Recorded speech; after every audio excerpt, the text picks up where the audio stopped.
Hey, it's been a long time, like last Sunday, that was 2 days ago. But I thought I'd come back into your space a little bit. This is Bill from Stewardship, and this is going out to just a few less than 18 folks, mostly people who are involved in one way or another in the acquisition side of the business. You remember on Sunday that I showed you this baseball diamond, which I've gotten so accustomed to in terms of my thinking about Stewardship's business strategy. Home base being finances and starting there with having money to purchase the property. First base is the property and the acquisition of it, the negotiation with the seller and so forth, trying to get a good deal. You make your money when you buy, right?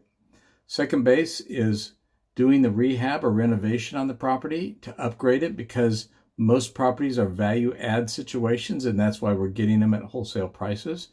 Third base is doing quality, skillful property management to retain the value of the property you have. And then in our business model, we get back to home base again to refinance the property at lower interest with banks and to bail us out of what was likely a private interest loan at higher interest rates. Anyway, when I mentioned on Sunday that every single stewardship business has a base that is weak, I just kind of put together the 6 ones that we have going on currently: Eugene, Portland, Kansas City, Dallas, Emporia, and Indianapolis. And I thought in myself, okay, which base is weak in each one of these respective businesses?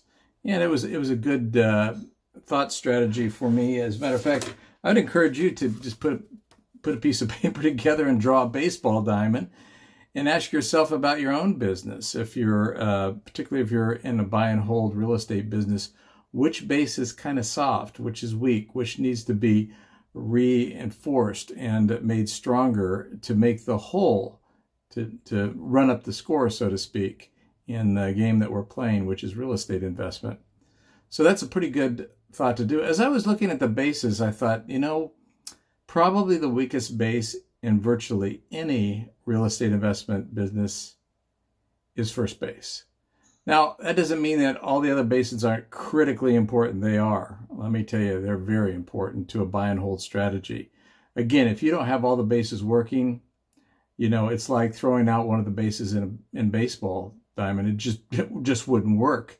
You round first base to get to second, and if there's no second base, what do? You have a hard time. That's what you do in baseball, and certainly in buy and hold real estate investment.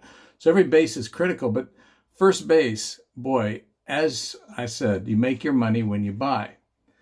Now, how can we get better at this? And by the way, I would really encourage you to get on a training spree, a coaching carousel, if you would, a mentor. Let me see if I can think of another word with M.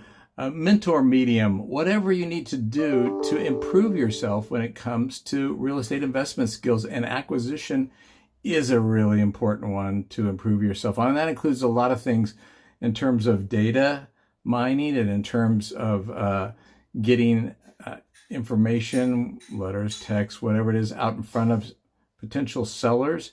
It includes negotiation skills, etc. Now, there are thousands of videos on YouTube, so it's really kind of hard to know even where to start. If you're looking for a video to, like 15-minute videos, one per day, I would say start there. One I ran up against just the other day was a guy called The Clever Investor. He's got 436 videos on YouTube. My gosh, that just kind of blows me away right off the bat. But there are others, many like him. And one that I am going to put a link to in this text is called Phone Negotiation Skills or Strategies for Real Estate Investors. It kind of starts for most of us right there when we have that first initial encounter, conversation with a potential seller. And what's good to say, what's not good to say, what are we trying to get accomplished in what we're doing? I mean, he kind of bottom lines it in terms of negotiation. Some things I'm even a little uncomfortable with what he says, but I think we can all learn from this. And I would say, why not start here? 15-minute video, check it out, get into it, take some notes, kind of think through your own style and how this would fit with you. He's got some bullet points that are really helpful. Also, I'd encourage you, Ryan has a coaching program that's for people just like us He's got nearly 100 folks, I think, in it, and he lets stewardship folks engage for free, which is pretty cool. They're on Wednesday evenings at 6 o'clock Pacific time and Saturday mornings at 7 o'clock Pacific time. Actually, tomorrow evening, I'm going to be interviewed by him talking about private lenders, kind of a little off topic from acquisition, but still maybe worth your while. Certainly, I would check that out, and I'll put a link to get onto his Zoom call. Again, free for all of us from Stewardship, which is pretty cool. Anyway, here's a place to start. I hope to reconnect with you soon. Thanks.